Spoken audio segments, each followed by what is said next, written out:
I always loved changes in my job business, especially when I got into radio. Mm-hmm. And over at WRKO and Intercom proper when I started in 2004, and then WRKO, and we had so much. There was always drama going on at that time. The Sox were just doing well, and they were the first year I was there. Was the first year they won the World Series, and they flipped at some point. They flipped the fun adult contemporary station, the Star 93.7. They flipped that, and it was crazy. We were at like Mike FM. Mike FM. That's right. We were there at some crazy. They brought us all to a hotel. They put the Star 93.7 people in one function room, and the rest of us in another one. They all were fired while we were having a celebration. The launch party. Yeah, exactly. And one guy stayed behind from Mike FM. It's funny. Have you ever heard of Fast Freddy? Mm-mm. Fast Freddy, I can't remember his name. He's got a gig now, too, with one of the Kiss 108 or whatever. Whatever's left, he's there. Mm-hmm. He was a production guy, on-air guy. He was a good guy. Freddie Murphy. They needed one person to do some of the image branding for the new station and to try to tell old listeners to stay. Yeah. And check it out. Get you a friendly voice, a familiar voice. Mm-hmm. So they gave him all the scripts a week before or so. So he knew the whole time? So he knew, and those were all his friends. Ooh. So he didn't leak it? I don't think he did. And I remember seeing like some kind of scene happen. But it was crazy, and I was the receptionist at the time. So of course I took all the angry phone calls, and it had a huge Stars 93.7 had a huge gay following. So I was being like absolutely torn asunder by all of these gay people. It's neither here nor there, but it was like it was just one interaction after another, giving me the business, the receptionist.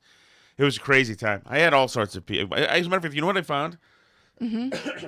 I found. It was a notebook I used to use that I used to remember people's names because when I went there, I wanted to be the perfect receptionist, as it were, and so I wrote down everybody's name as I met them and wrote to myself who they looked like in Hollywood or something, so I'd remember, and it worked. It was good, but I also would use this notebook to, and at some point I'll get it, to write notes from callers because I'd have to pass along messages to management or whatever, and I saw the notebook of a month ago or 2 months ago, and there was a detailed complaint slamming John Dennis and Jerry Callahan. So that's funny. But anyway, so people would come and go and get fired and not, and like I've said this before that I would not. My goal was to get out of being a receptionist and get into programming. Of course, that's what they suspect everybody wants, especially somebody. Because most of them do. Of course, unless like you want to be the reason. So that was my goal. So I had to try to get over there. So I would talk. This is how I met Todd Feinberg and all the other people. I talked to all the hosts as they came in, and I'd listen to RKO. And obviously, I tried to do favors for Howie and whatever. And I deliver paper to the people in the control room where they didn't need paper, but they were like they'd appreciate the gesture. But I just wanted to get in the control room. My key card worked in there, and it was like incredible. Oh my God, this is where they do all the radio. But so I remember like at one time they were intrigued. The RKO brass would walk around and they were intrigued that I was a young guy, only 31, whatever, and listening to AM radio. So they liked that. They wanted to know why. And so they'd ask questions. The hosts would ask me questions like, what are you listening to? Why do you like this? Why do you like this? I was a one-man poll for them. Right, because they were trying to figure out how to get younger listeners, right. I assume. Exactly. And I'd have these long conversations with Todd Feinberg when we barely knew each other, and then so they had somebody at that point I kind of befriended, or the executive producer Rich Carberry, who's now with Newsmax, and we would talk about politics and this and that, and he was a funny guy, very dry sense of humor. He'd come over and talk because I was somebody essentially around his age, but Rich was a great guy. And one time, we had somebody doing work for the website, and the guy who was doing, he was essentially had made a table and put blogs inside the table Mm-hmm. And like I said, he went missing because he had killed his wife. He had poisoned his wife, and he's in jail now. And so anyway, they needed somebody to fix all the tables, and I just so happened to have just completed a web design and development certificate at BU. Mm-hmm. And so I was Mr. Table. Like I was good Yeah. at HTML 4.01 or whatever, and I could do tables like nobody's business. So I started to help them with stuff. Mm-hmm. And after I started to help them with stuff, they felt that they were getting away with something because they could circumvent having to farm out all of this at work, Mm-hmm. and they weren't paying me. So the deal was, since I was helping them with stuff, Rich asked what I wanted to do, and I told him, I said the unsayable, that I'd love to be a producer, and he said, okay, Carberry, and he put me on some overnights and the weekends, which was the biggest thing in the world, obviously. So thrilled. I'm in there. I got in, and so you learn to run the board. I was not a natural, but it's if you are in love with radio, Mm-hmm. it's kind of like Alice. It's not exactly like, but it's kind of like you gaining entrance into some of the most sacred sites of the Orthodox Church. This was, it's I get work it. with me. I get it. So this was like incredible that I got to press the button that sends up the volume for coast to coast and overnights and the weekends, and then the morning host would come in and work with you and shoot the breeze, and all these guys who I'd love, like Pat Whitley and Mo Laza or whatever. Mm-hmm. Whitley would come in and shoot the breeze with me and the other producer and tell off-color jokes. I'm like, oh, I can't believe I'm joking about women's breasts with Pat Whitley and all these other people. This is, believe me, and all of the other hosts were great. And then we saw this. You'd meet all the sports hosts like Mustard and Johnson, the EI guys, and so that was on the weekends. And eventually, what happened was when the Celtics got, this is as I remember, when the Celtics came back to RKO, Rich Carberry, who was the executive producer, leaked it to the Globe because he wanted to blow up the deal or something because he hated the idea of the Celtics being on RKO. Somebody found out about him, and just one morning, bang, Carberry's gone. I saw him walk in, and then he was disappeared. He said, sorry, Tom, whatever. Just gone. And then his boss, a guy named Mike Elder, was going down to Fox News Radio. So he was leaving. And Mike said, I only have a month here. Tom, I've asked the accounting people. They said, you can help us out for a little bit on RKO. I said, okay, I'll help you out for a little bit. Of course, I was thrilled to get over there, do administrative stuff. And I was like, oh, my God, I'm on RKO. And then Mike left.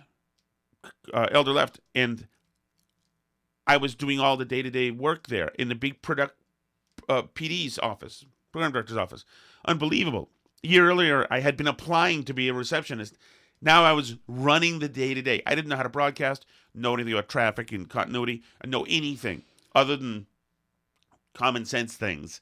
Well, right. And if you listen to a lot of radio and you're not dumb, do you have a little bit of an echo on me right now? Just curious. But you notice stuff, like you notice that they always take the breaks at the same times, and you notice that things like live reads exist and other stuff. Because I'm always surprised, but there's a whole bunch of people who don't notice things or realize that stuff is fake or planned or whatever. Right.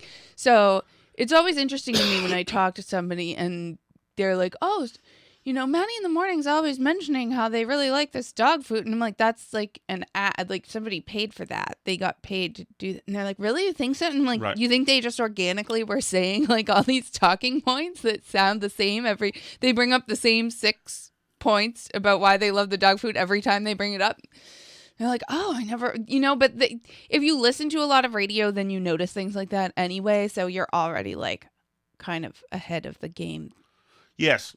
No, absolutely. And I had good intentions, and I was wildly popular at the beginning. That all went downhill as soon as I got sucked over there full time, and that was my foray into programming. Mm-hmm. So all this stuff happened, all the drama around it. One guy going to Fox News, the other guy getting busted for espionage, and and it was all sorts of crazy stuff. And I just loved all that stuff, and I was always excited about it, even when it was my own stuff. Yes, Tommy in New Hampshire is the War of the Roses. That's true. I just listened to all those on old KMS.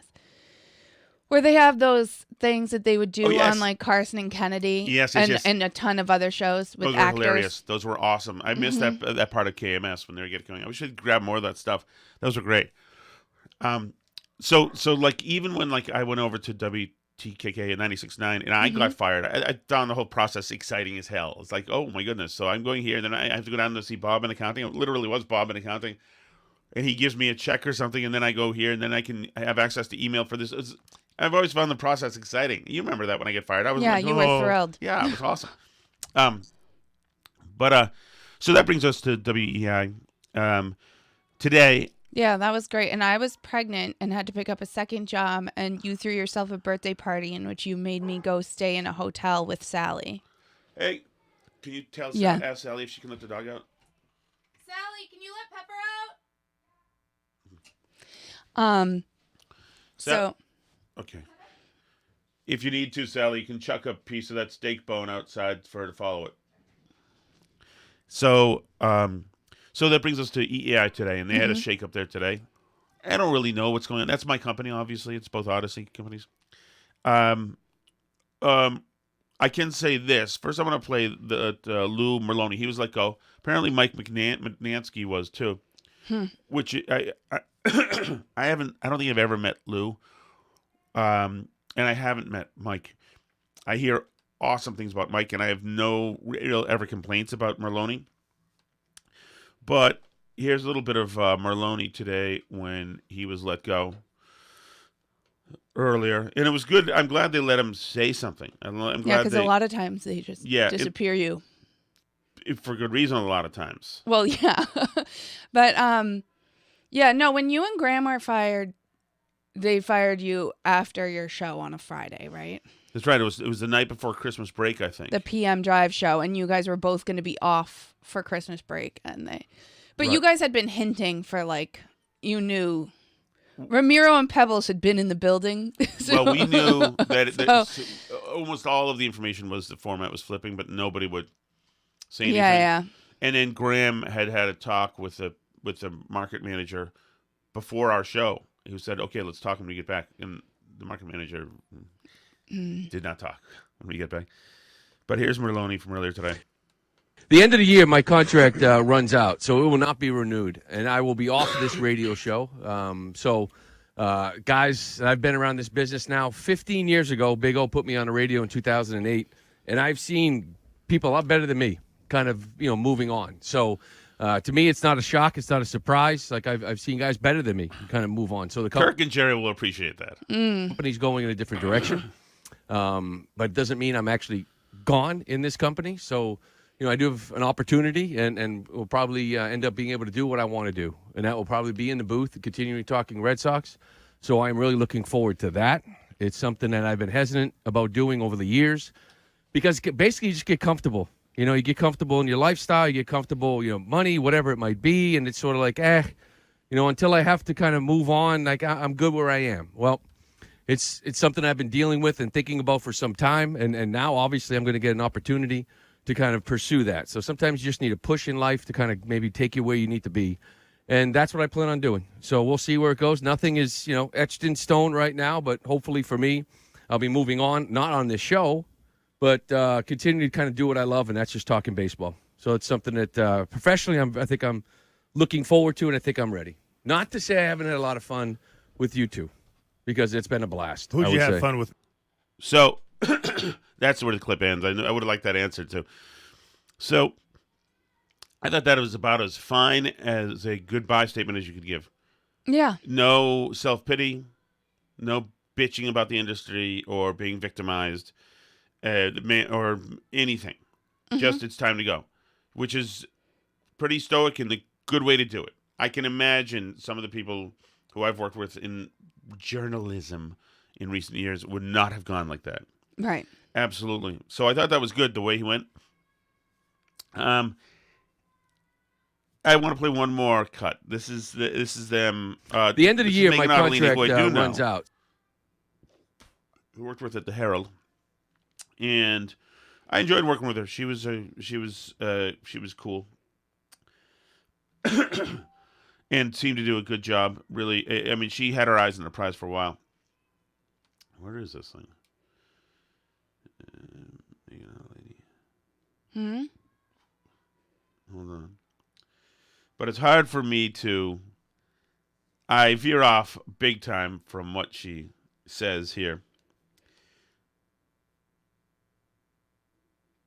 Sorry. From what she says here. Yeah, I'm waiting for it to start. I'm sorry. It's okay. It's not. Why are you taking so long? You know why it's taking so long? Because I didn't restart my computer. Because if I do that, then the world begins again. Yeah, I see. I'm Okay. sorry about that. So we don't get to hear. It's like it can grind you. It can really grind you. And people that really know me, they're like, you're not, angry at all. Like my wife would, yeah. No. I think she would Where's rather that? have me be more angry at times. You know what I mean? And it's what the job entails. Like, hey, find this angle, find that angle, and you got to. That's part of the discussion. It's not all made up. I still think Bill Belichick questionably should be back next year. I still don't know about that. But I'm just saying, like, there's a lot of thoughts you have that you have to find that angle, as you guys know, and you guys will continue to do it. But it's not made up. It's just, how do I get people involved? Well, and Lou, I don't know if people have talked about this with you before, but I've never worked with somebody who prepares for in any broadcast role as much as you do. Like, people think that we come on here and the mics come on and we just have a conversation and throw stuff to the audience and whatever. But I've seen this for you, and I feel like in the short time that we gotten to be together, I've learned a lot from you on this. This is a little bit full of oneself. People think this magic just happens. I'm not sure that's what people. Well, especially since wouldn't their ratings tend to indicate that they're not very good at this? Well, or what they think they're working diligently at is not totally compelling. Right. I mean, but let me let her go on. But for you to do a 4-hour show in the afternoon is an all day, all night preparation. And all day, all night preparation is, you should be living and breathing it. It's not some special thing where you say, wow. Well, he literally, and she literally gets paid to sit there and say stats that are already prefab. Right. Or that anybody opine. can go find out if they go look them up. And opine within the, what's the window called where you're allowed to speak? Overton window? Within the sports radio Overton window, which has closed a lot in the last few years. Mm-hmm. So, I mean,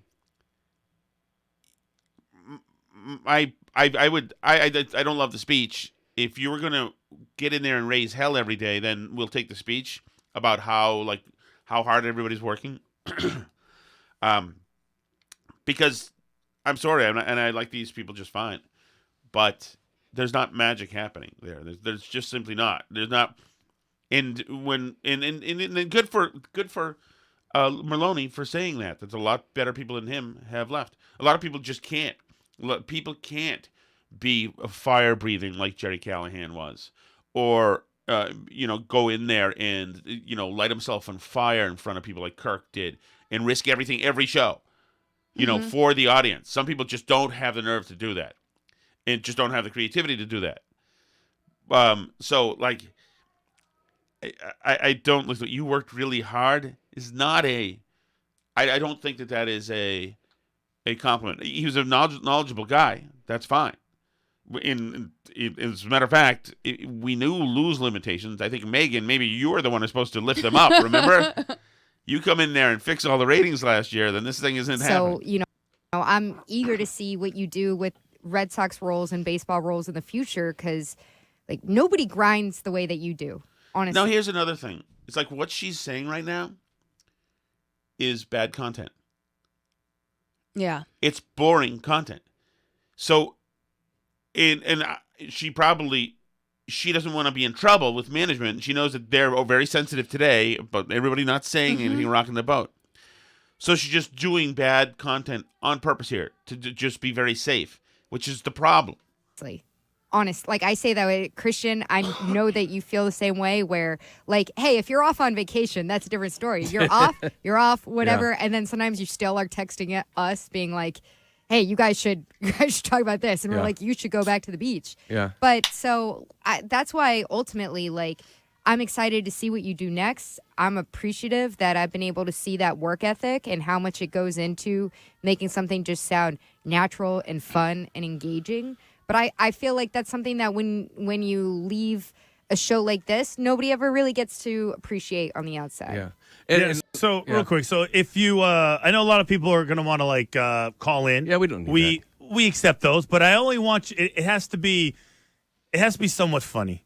And if you could do it in Glenn Ordway voice, I'd appreciate it. I miss you so much, and I remember when you were playing. This is going to be it. Yeah, 617-779-7937. It was a great run. We're going to be.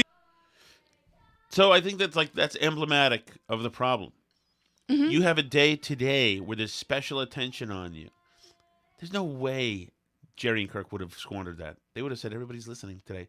We're making news today. Remember, they won't let us talk to the Globe? Well, the Globe will quote us today. What do we say? Like, it's the day to make an impact.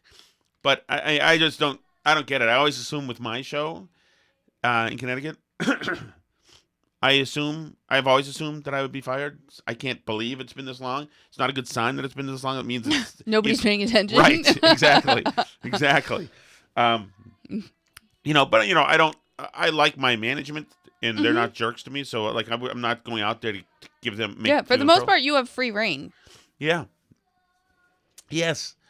But the comments in the chat are not kind to the quality of content that demonstrated. Yeah, Tommy in New Hampshire said, "Oof, I couldn't listen to that." Morgan said, "This is terrible. Do people listen to this?" It's it's too bad too. But first, Glenn Ordway would know how to use Christian Fourier and Lou Merloni. Ordway just gets it. He sees the entire battlefield. He's a radio guy, and if you ask him about it, he'll tell you about it endlessly. Right. I don't know. I don't think Megan does. I don't think a lot of people who get into sports radio, and it's not just about her. Well, don't you think her comment at the beginning was very revealing? I know it seems like radio just happens all by itself and people just come in and talk. Like, because she's saying that because that's what she thought and probably still thinks to some extent. And then she's like, wow, people work so hard to make the radio go. They think about what they're going to say all the time. Like, no kidding. It's not a surprise to anybody who is near people who are in radio, right? Well, yeah, and that is actually that's revealing because maybe that's the problem is it she thought it was a job where you just show up and talk? Right. And if you assume that when you get there everybody's going to see how special you are just from hearing your voice, it doesn't work like that. It doesn't work like that.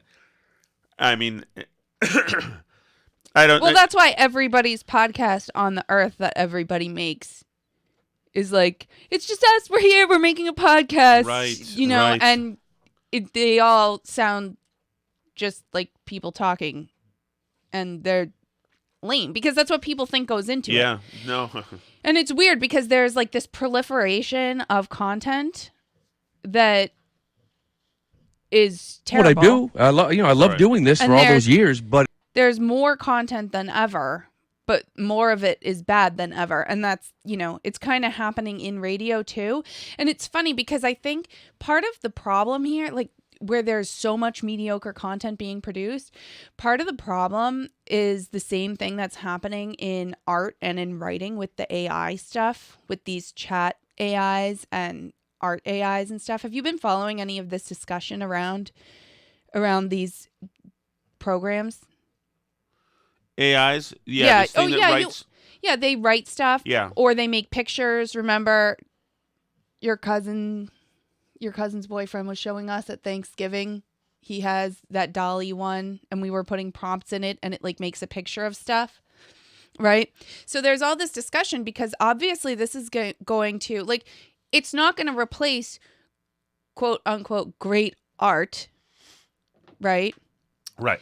It can't write the next great American novel, but it can write, it can write as well as a 50 Shades of Grey lady can write. Oh, which really? is badly. Wow, you were torching people today. Well, those books are, and it's not, I mean, they're obviously gross too, but and dumb just as a concept. But I can live with dumb as a concept. Like I read the whole Twilight series because, you know, my little sister was reading it and I was like, oh, that's kind of interesting. And I watched the movies. So then I read the books and they're bad and they're stupid, but I could get through them. But the 50 Shades of Grey, which actually started out online as a Twilight fan fiction. Really? And then they just changed the names and made it into a book because it was so popular. Is, to me at least, it is unreadable. Wow.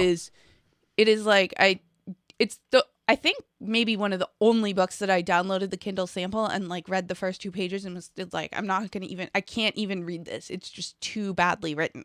Wow. It's so terribly bad. And is it bad in clunkiness, use of words, or grammar, or are the thoughts not all of it? Really? All of it, top to bottom. They're terrible. I Is cannot it believe at that all woman is a reminiscent- gajillionaire now. Is I it can't at all believe it. reminiscent of any of the op-eds I had to edit? It's From up there. respected municipal Leaders. activists. Yeah, it's up there. So these AIs can write better than bad or mediocre writers. And there's already a lot of discussion. First of all, this is going to be a nightmare for schools and cheating. Because it's not going to write you an A+ paper because it doesn't really understand the material. Yeah. But it can write you a B paper probably. Is or it do a it C instantly? paper. Yeah, pretty much. I don't even know Wikipedia You have page, to, so like, it won't know me. Load the prompt. You have to, prompt it what you want and it will spit something out. But yeah, it can write What's it called? probably Can I do it now? ChatGPT, I think. I don't know if you can just go in it or if you have to join or what. I haven't looked into it that much. But anyway, And you notice even like a lot of web content now is written by AI. If you look, a lot of it is just like if you look up information on a celebrity, a lot of the websites that will pop up are just these search optimized things that have scraped other sites for data on the celebrity and sort of thrown it together using an AI into words. And you can kind of tell that they're written by stuff like that they're just compiling information. Yes. So like a ton of the content that's out there is already this junk content that's just nothing creative or original is in it. So, but what this is doing, and now people are churning out books. There's somebody on Twitter was showing how they had it write and the picture one illustrate a whole children's book. Not a good children's book, but a children's book. And you can do this stuff. People are already finding there's a bunch of like sci-fi book covers or whatever. Like people are doing self-published books and having these images for the covers made by these AIs and everything. Or quote unquote graphic artists online are selling their services and just feeding stuff into these AI generators. So because it's not. How have you not done this yet? Because I don't have time to screw around with this stuff. But anyway, but the thing about it is there's going to be a proliferation of terrible content. And I do kind of wonder if the same thing will happen with audio content, because things that read aloud content are getting better. If you notice, like text to speech, where you can have stuff read aloud to you by a voice. So, Tommy in New Hampshire says music going the same way. I bet it can be generated. Years ago, someone showed me like a program that would generate music that was like Mozart's music. Like classical music. So it's all, this stuff, first of all, it's going to put a lot of mid-level graphic artists and designers and stuff out of work. Like people who make, book covers for independent writers or people who design avatars for people, because all of that is basically doable now with these programs. And not very well, but you're either going to pay a human who's really good at it to do it, or you're going to pay the AI. So this is going to dramatically change like the content creation landscape, because when you think about like this thing's a bitch. Okay, when you so think let about me tell you what we've got so far. Okay. What are you doing over there? All right, so I'm already signed up. I'm a member of this now. Okay. So who do you think I looked up? I don't know Who's the biggest wannabe media prostitute you know? Biggest you? Correct. Oh. I type in Tom Shattuck, Massachusetts. So I don't have a wiki page, although I mentioned in Jerry's wiki page. Okay. I am in IMDb. I am verified on Twitter. I'm not bragging. I'm just saying that somewhere I should be findable. Tom Shattuck, Massachusetts is what I typed. Okay. Hold on. Can you feel for a second? I have to drink my tea. Okay. Yeah. Sorry about So this. in the chat, sorry that Harvey Morgan Firestein says is AI your can just co-host. make a pop song. They steal the real and sell you the fake. Yeah. So this stuff only exists because there's a collection of stuff to draw on, a bunch of stuff that human beings have made out of their heads, and the machine can learn it and say, like, okay, now I can do roughly the same thing. Are you ready? Tom Shattuck, Massachusetts. Tom Shattuck is a political commentator and former member of the Massachusetts Republican State Committee. That's not true, but it's He has- taking random well, information. hold on. He has Okay. also worked as a news anchor and radio host. I do not have further information on him as my training only goes up until 2021, and I do not have the ability to browse the internet. You don't have the ability to browse the internet? How to get that information? They feed in a bunch of stuff to it. Okay. Then I typed in Tom Shattuck Media. Mm-hmm. As I mentioned before, Tom Shattuck is a political commentator and former member of the Massachusetts Republican State Committee. He has also worked as a news anchor and radio host. I don't have any specific information on his media career as my training only goes up to 2021. It's getting increasingly bitchy with me. So then I typed in Thomas Shattuck. Now it's exasperated. I'm sorry, but I'm not able to provide any information on a person named Thomas Shattuck as my training only goes up to 2021. I do not have the ability to browse the internet. I may have confused this person with Tom Shattuck, who is a political commentator and former member of the Massachusetts Republican State Committee. Okay, but why don't you ask it if it can, like, can you write a short newspaper editorial in a tabloid style about why Trump shouldn't be the Republican nominee, for example? In a tabloid style. Something like that. Like, About give it a task, why right? Trump should not be I don't know how much politics it does, because I know they try to, like, make it Republican neutral, but we'll see. nominee. Sure, here's a hypothetical editorial in a tabloid style about why Donald Trump should not be the Republican nominee. Donald Trump is a disaster and should not be the Republican nominee for president. First of all, he has no political experience and no idea what he's doing. His policies are all over the place, and he has no coherent plan to fix the country's problems. Secondly, Trump is a total loose cannon. But do you see what I mean? This can write as well as a lot of humans. Actually, yes. Do you know what I'm I saying? mean, this is all rubbish. Given it is rubbish, it's junk, but a lot of what people write is rubbish and junk. And when you think about the type of content that, like, websites are trying to create and how little they want to pay people, it's much easier to do this, is it not? Yes. And it's a nightmare for, like, schools, because it used to be that if somebody stole an essay offline or something, that the professor could then go search it and find the writing. But they're going to have to retrain everybody to, like, look for the hallmarks of AI stuff and figure it out. You know? Was Lee Harvey Oswald the lone shooter of JFK? Okay. Lee Harvey Oswald was a man who was arrested and charged with the assassination of President John F. Kennedy. However, the exact details of the assassination, including whether Oswald acted alone or as part of a larger conspiracy, are still the subject of much debate and speculation. It's like an assassination denier to me. So, but it's not a person, though. You know that, right? What do you mean? It's not really there. Anyway, but the same thing is happening with the art. It's noticeably worse art than really good art, but it can do a lot of stuff that mediocre artists can do. And it's creating a problem. So these problems with, like, content creation Yes. that everybody's having are not going to go away, and they're only going to accelerate and get worse. And if you're able to, that's just generating words. There's already things that can read aloud words in a voice, like your GPS can read it aloud in someone's voice or whatever. So, I mean, like, what about the people who read aloud audiobooks? How quickly can they be put out of work by that, right? It's much, much, much cheaper to have a really good voice do it than it is to to pay a human being. And so a lot of this sort of grunt creative work is going to get driven out of the market. But that's what you're seeing in like every creative this thing's an content a-hole. creation industry. It's not a person. Yes, it's not it real. is a person, and he's a jerk. It's not real.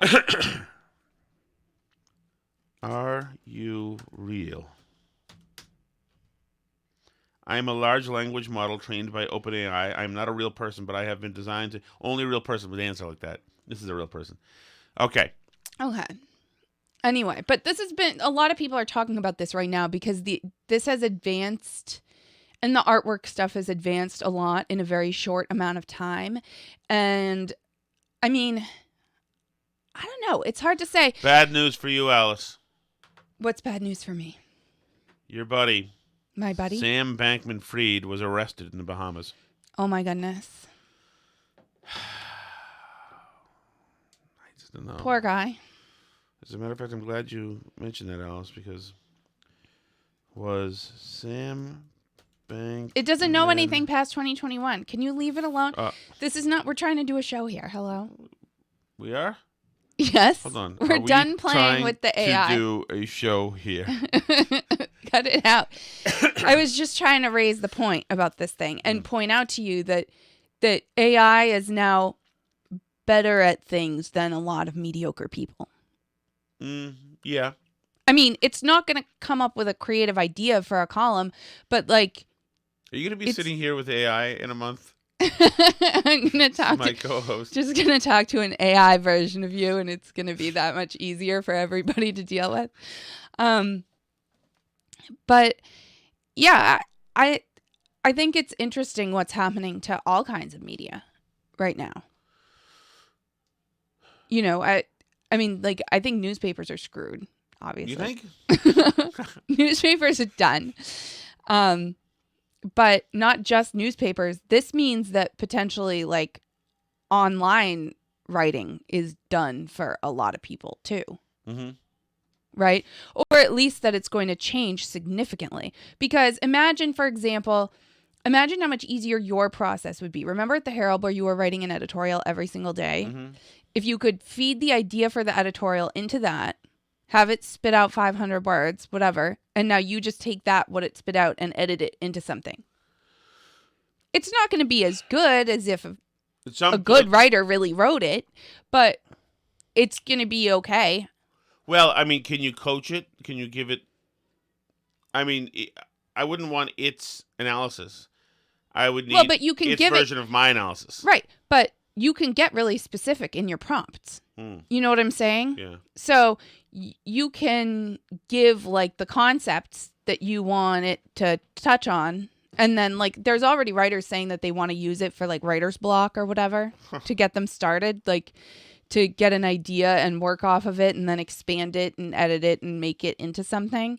So, and, artists doing the same thing, taking things that it makes and then, like, it'll have, like, weird glitchy things about them and then editing them into something real. And people who are bad at it will do it badly. But, I mean, all that world is going to change a lot, right? Mm-hmm.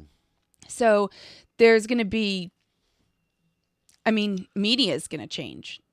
There was one person that was saying, like, we're going to see, well, Alice, we're out of the age of mass media. We're like, and we already kind of were because we're already in the proliferation of bad content world. Like, look at all the stuff, like, kids like to watch on YouTube, those weird AI generated videos that are all the same, but not the some same. of it, like, there's, like, some radio, mm-hmm. like sports radio. Let's take the show that we were just listening to.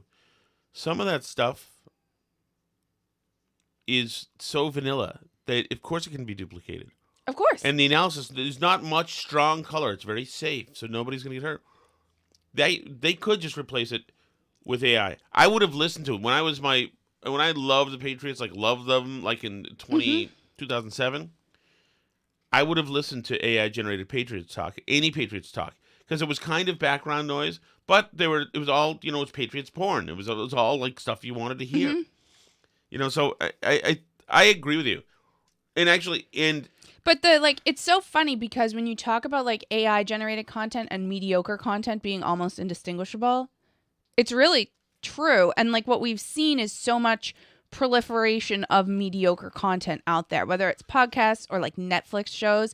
Netflix makes a ton of things. I mean, they make some big hits, but they also make a ton of stuff, particularly in the children's programming, that's almost like the AI YouTube stuff that's terrible, just like stupid. And so what I was reading one person saying was that we're going to end up in a world where everybody's just consuming content that's like personally tailored to them. Like, write me a romance novel where this happens and this happens and this happens. And like in a style that I like, and it'll learn based on your preferences, and everybody will just consume their own thing that they like. Isn't that just a granular version of what we're already doing? Exactly, because there's no more like one show that everyone's watching anymore, right? There's no or more mass podcasts media. That you're or consuming, or you're right. When there was just Serial, everyone listened to Serial, and now like nothing is as big as that anymore, right? Or as like monoculture, right? And I mean, on the flip side of that, it's all going to be junk. Yes. So, which is, I think, denigrates the human mind to watch and read and listen to stuff like that all the time. Like, you just are never going to get A+ material, whether it's music or like writing or whatever. You don't think that you're going to be able to tell that what you're having is synthetic eventually? I mean, I think if you come up reading like the quote great novels or the great works of Western civilization, that you can tell that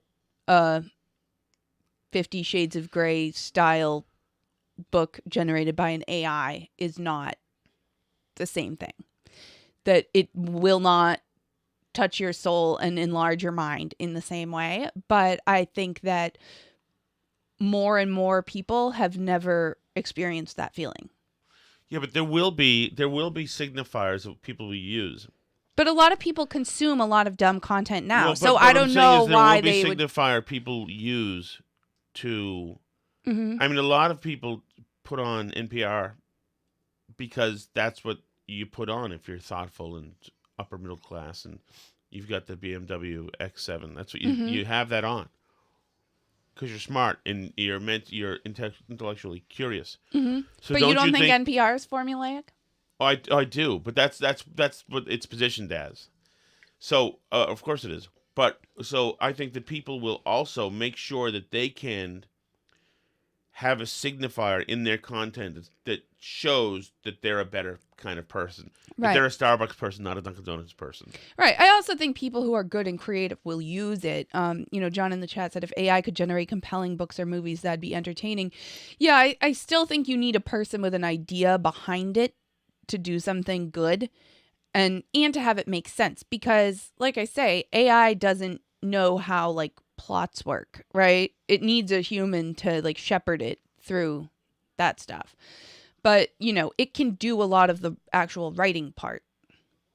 And then, somebody can fix it afterwards. So, I mean, I don't know what happens, but I do think that creating lots more crummy stuff is probably not great for everybody's minds. I mean, I don't even think just the human-made crummy stuff is good for everyone's minds that they're all reading it. Because a lot of it's like really terrible.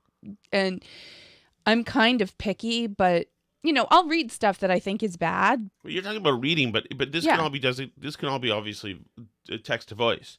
Right. So you literally, most sports shows and a lot of talk shows are really stupid anyway. Well, right. And if you just want to listen to something to get like the stats and the top headlines, I mean, obviously an AI and a voice could do that. Think how good the voices are like on your GPS. They sound like a person's voice. If you get like the Santa one or whatever at Christmas, there's lots of good voices. So it just, it depends what you want. And I think people are going to have to work harder than ever to create something that rises above all that junk that's out there, whether it's human-made junk or AI-made junk. But we're about to see like the ocean of human-made junk just be dwarfed by AI made junk. So, you know, Speaking of AI, Al, should we get to the chat? really, that's it? What do you mean that's it? You're fading? Well, I wanted to talk about Twitter and Yoel Roth, and I don't know. I guess we can save it. Well, How I'm long do just we go? saying we've hit the. You were playing with ChatGPT the whole time. So. That's not true. We're talking radio first. Okay. Al, don't say really that's it. We've got. I know, but I like talking and I'm excited. I know, Megan. Okay, Alice Ottolini. I get it. Okay. Jeez. Am I your diversity hire? Okay. So. Yeah. Okay. Ready? I'm ready. Alice, I'm going to meet our new roofer on a deserted road to give them cash to fix our roof. I may or may not be back alive. Also, I left all the tree lights at Walgreens because someone disrespected me. So, no Christmas this year. I hope you can break it to the kids. Thank you for calling the Chelsea Fire Hot Sauce call line. This, as a matter of fact, is the Chelsea. Can you read the Chelsea Fire Hot Sauce call? Okay, this is the Chelsea Fire Wicked Hotline today, actually. That was great. Sorry, I didn't know I was in charge of it. It's okay. My voice is gone. Poor me. So anyway, so this is actually Tom's favorite hot sauce before he got the deal to endorse it. Before they bought me off, I was already bought off. It comes in a 5-ounce bottle, and it is a wickedly flavorful blend of habanero and ghost peppers. They do use sea salt for reduced sodium. It is Awaken 180 approved, and there's no preservatives. It's the best stuff in the world, in other words. Let's just get to the charity aspect of it. It is created and incorporated in Chelsea, Massachusetts, manufactured in St. Augustine, Florida, and 5% of all the sales proceeds go to the National Fallen Firefighters Foundation, helping families and coworkers of fallen firefighters. So you can find that at Whole Foods in Massachusetts, Connecticut, Rhode Island, and Florida, Market Basket in Massachusetts, New Hampshire, and Maine, Big Y in Massachusetts and Connecticut, Stop and Let's Shop. send them to the website for Local locations Rack they can get it in going Massachusetts. Okay. Or What's the website? ChelseaFireHotSauce.com. Thank you, Mago. You may be Mago. I'm from not now on. Mago. You are Mago. No. Yes, you are. My question is for Alice. Yes. With the time of year being Christmas time, there's a lot of talk about Christmas being a pagan holiday. Mike Duncan, in his History of Rome, posits that it was a way to appease pagans. Duncan? What is Duncan? You don't know. I don't know, but it's not a pagan holiday. Because there was some sort of sun festival or something in the winter around this time. Posobiec is stating that Christmas is actually 9 months from Passover, so it's a truly Christian holiday. That's accurate. That's accurate. Was So actually, Posobiec sainted? so the early but I can tell you that the date of Christmas is not derived from any pagan holiday. The date of Christmas comes from the original date of the first Easter or Passover, because Christ was crucified on Passover Eve, and that one of the earliest actual debates in the early church that almost caused a rift in the church was when Easter should be celebrated, if it should be celebrated on the date of Easter or if it should be celebrated, the Sunday based on, it's like a complicated formula, but so that it would always be on a Sunday, right? And it was determined there were different areas that had different traditions about when to celebrate Easter, but the church felt very strongly that Easter should be celebrated all together with the whole church since it's the most important feast of the church. And so they decided to always celebrate it on a Sunday. Yeah. I said, when was Christ actually born? Is it the exact date of Jesus' birth is not known according to the Bible. Jesus was born to Mary, a virgin in Bethlehem. The event is celebrated by Christians. I'm being asked not to kill Santa. I'm not going to kill Santa this time. But don't ask ChatGPT. It doesn't know anything. It's not a person. It is a person. And it doesn't know friend. anything. It Okay. doesn't disrespect me. All right. And then, so can you just listen to me for a second? So, in any case, the idea is that the day that Christ was actually crucified was March 25th. And there was a tradition that a prophet was always conceived on the day of his death. So the idea was that Christ was conceived on March 25th, which is why that is the date of the Feast of the Annunciation in the church, which is why 9 months later, December 25th, is the date of Christmas, because ancient people did actually know that pregnancies were 9 months long and how that worked. So the date of Passover and the Annunciation is when you have Christ being conceived, and then 9 months later, Christ is born. So that's why the date of Easter is December 25th. That's the church history of why that is. And Easter and those feasts are actually older feasts than Christmas, which is a relatively newer feast in the history of the church. But that's why it's celebrated on that date. It has nothing to do with pagan festivals. And, there's plenty of, if people are interested, I can send you links on like why certain things are done and how like pagan things were Christianized and whatever. But that's why the date. But that's fine. I don't know. For more information, Tim just opted into his own ChatGPT. I'm not a ChatGPT, but I can send you stuff from, if you're interested, from people who know way more God, about that Tim, than I never do. again. Don't ask me questions about the early church. God. Geek thrombosis happening. Posobiec is stating that Christmas is actually 9 months from Passover, so it's a truly Christian holiday. Yes. Has nothing to do with paganism. I'd like to get your perspective on one thing, You sure did. knowing that you are a devout Orthodox Christian, and that is, has Tom paid his bar tab from the Elephant and Castle from about 20 years ago yet?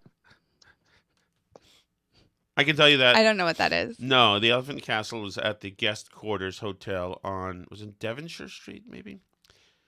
Or Federal Street, maybe. One of those two in Boston. And no, we walked out on the tab. Me and, I'll just say his name is Danny. And we were watching the Celtics game. And the bartender kept calling us Chief and like big guy or something. And then so we started calling him like Chief, Captain, big guy, like Admiral, bro, and this and that. And then the bartender like disappeared for a while. I'm like, where are you? Where are you? Where are you? Where are you? Where are you? And he was gone for like 2 hours or 3 minutes, one of the two. And so I said, should we just get out of here, Danny? And he said, no. I said, all right, we're out of here. Bye-bye. We just walked out. The bartender showed no interest in being with us anymore, so I decided that I would oblige him by leaving. And so we left without paying. Wow. I regret nothing. That's your fault, Elephant and Castle. Very cool picture of John Lennon in that restaurant. Why does Tim and Canton know that? I don't know. Did we say it here, maybe? But he's right. I don't recall us talking about that before. Huh. Is it on? Is he the bartender? Oh, imagine that. Could it possibly be on ChatGPT? No, it's not. Okay, where are we? Here we go. Hi, Steve from Merrimack. Hi, Steve. Is there any possibility, Tom, that you could invest in a cough button Oh, for yeah. the He has one. program? Well, I've We got have one two. No, well, I've got one for Oh, air it's on radio. your work mic. I don't have one for. I can hit the mute button here when I go back and forth. I can go like this. But I don't always have the wherewithal, and sometimes Alice's mic will pick me up anyway. It's a valid question. The first 15 minutes of today's program was among the most disgusting I've ever heard. Jesus. I'm sorry about your pap smear or whatever the hell it is. But, God, you don't have to do the broadcast if you're not feeling great. You can have Alice do it solo again and send the entire listenership on a downward spiral of depression to the point where we want to commit Harry Carey. But it beats listening to you hack. Why do I make people depressed? All right. Why do I make people depressed, Steve? I'm very fun. Yeah, you can tell by that Bible story. Holy God. Hi, Steve from Merrimack. Hey, Steve. Steve. Wanted to let you know I recently upped my membership to $25 a month. What? You And have that? What happens? I'm very happy to do that. I enjoy the show. However, I did that before the machine gun-like onslaught of Kids Bop ads. So we are One of supposed two to wait. Pause. We are supposed to put these up ad-free for Patreon. Oh, okay. Are we? Yes. Well, are you gonna do that? Yes, I need to get organized on that part. Yes. Okay. So I'll work on that tonight. So I'm sorry, because that is yes. So Steve, yes, we have been ripping you off. Is the answer we to that. need to give it to Steve ad free. We're transitioning right now. We're in a transitory period. Imagine wanting to get what you pay for. Ads. So, one of two things. I can either up my membership to 50 and you don't play those ads, or I'm just going to fast forward through them, in which case you won't get paid. Is that how that So, works? Yes. help me with the decision. Okay. Thank you. We're going to get so part of the reason why we chose this provider is because they have a way to hook up a podcast feed to Patreon that is separate, and we can not monetize that podcast feed so that you can sign up for that RSS. Although that is and then, a paid subscription feed already. what do you mean? Patreon, people pay for that, right? Yeah, but that's what I'm saying. But I know, but I don't want them to feel like they're not, because they're obviously paying for. Yeah, you already. don't have to pay for anything new. I'm doing constituent services, Alice. Okay. I'm caressing the people who are So we departing do have with to their set money. that up. So we owe you, Steve. This Thank is you, true. Steve. You can fast And I forward through all apologize. the ads until we get that set up. And I okay, apologize Steve? for Alice's commentary and her substitution. Well, how bad was that show? Did you do a little Bible You talk? listened to the show. I don't think I talked about the Bible. I don't remember. Oh, my goodness. My voice, Alice. Poor me. I'll try to be less disgusting, Steve. Dickhead. Thank By the you. way, what is that bar we're supposed to meet Steve at?